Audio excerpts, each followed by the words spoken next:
In 1993, Jeffrey Edwards was a soloist with New York City Ballet when he did something radical, at least for the company. He accused Peter Martins, the powerful ballet master-in-chief, of verbal and physical abuse, and reported him. I brought a complaint to the general manager, company manager, and the dancers' union, describing Peter's conduct in detail, Mr. Edwards said in a recent statement to the New York Times. The union, the American Guild of Musical Artists, confirmed that it had received the complaint. But to all appearances, nothing much happened. Mr. Martins continued in his role as leader of City Ballet and the School of American Ballet, and Mr. Edwards left the company shortly thereafter. The next year, Viktor Ostrovsky, a 12-year-old student at the ballet school, had his own run-in with Mr. Martins. During a dress rehearsal, Mr. Ostrovsky said he was horsing around on stage with other children when Mr. Martins became enraged and grabbed him by the back of the neck in what Mr. Ostrovsky called a death lock. "He's yanking me around to the left and to the right. He's digging his left thumb and his middle finger. I felt like he was piercing my muscle," Mr. Ostrovsky said in a telephone interview. "I started crying and sobbing profusely. He dropped out of the school. I was depressed, I was embarrassed," he said. "He assaulted me on stage in front of the whole cast." Mr. Edwards and Mr. Ostrovsky are two of 5 City Ballet dancers, one of whom still works with the company, who in recent interviews accused Mr. Martins of threatening or physically abusing them and others in the company.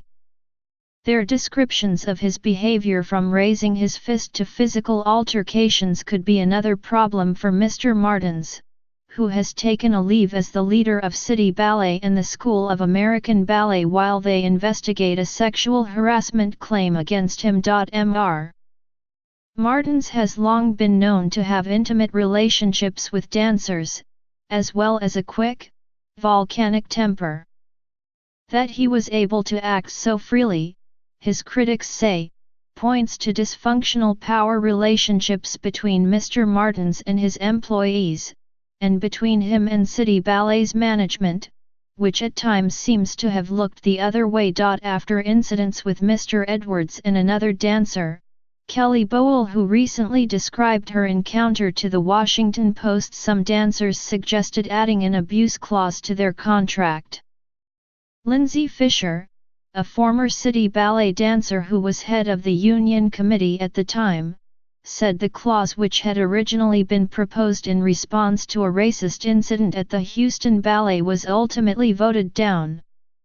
"In the end, we left the contract the way it was," said Mr. Fisher, now principal ballet master, at the National Ballet of Canada. "Our opinion was we were already protected by ordinary law, not to mention human decency." Stephen E. Tisman, a lawyer for Mr. Martins, said, "While the investigation is going on, Peter is not going to be commenting publicly on allegations." City Ballet and the school also said they were unable to comment, citing the investigation. Mr. Martins is an outsized figure in the dance world, controlling virtually every aspect of City Ballet, from choreography to casting, and making it nearly impossible for dancers to speak up without professional consequences. Alina Dranova, a dancer in the Corps de Ballet for 17 years, said Mr. Martins was routinely allowed to be aggressive. "He would grab me by my neck and kick me out of his office," she said. "He would do that to almost everyone." For dancers to succeed, it sometimes seemed as if physical intimidation had to be endured. "I have the visual of him standing over me with a fist clenched 2 weeks before he promoted me," said a current member of the company, who asking for anonymity out of fear of repercussions. John Clifford, a principal dancer and choreographer under George Balanchine, recalled teaching a city ballet class in 1987 when Mr. Martins grew angry with him. He slammed his fists into the wall about an inch from my head, Mr. Clifford said. It was a violent, intimidating act, and it scared me. He just blew up, Mr. Clifford continued, adding that Mr. Martins never asked him back. Mr. Clifford is also one of two former dancers who said they witnessed Mr. Martins get violent with Heather Watts, a former principal dancer with the company who had a years-long stormy romantic relationship with Mr. Martins. I saw him pick her up and slam her into a cement wall, Mr. Clifford recalled. I was outside his dressing room. Ms. Watts declined to comment. I want to make sure these girls who are reporting this are taken seriously, added Mr. Clifford, the founding artistic director of Los Angeles Dance Theater. It's not gossip, it's fact. It's something I saw with my own eyes. In 1992, Mr. Martins was charged with third-degree assault against his wife, Darcy Kistler, then a principal in the company. Ms. Kistler told the police that her arms and legs had been cut and bruised. The misdemeanor charge was later dropped.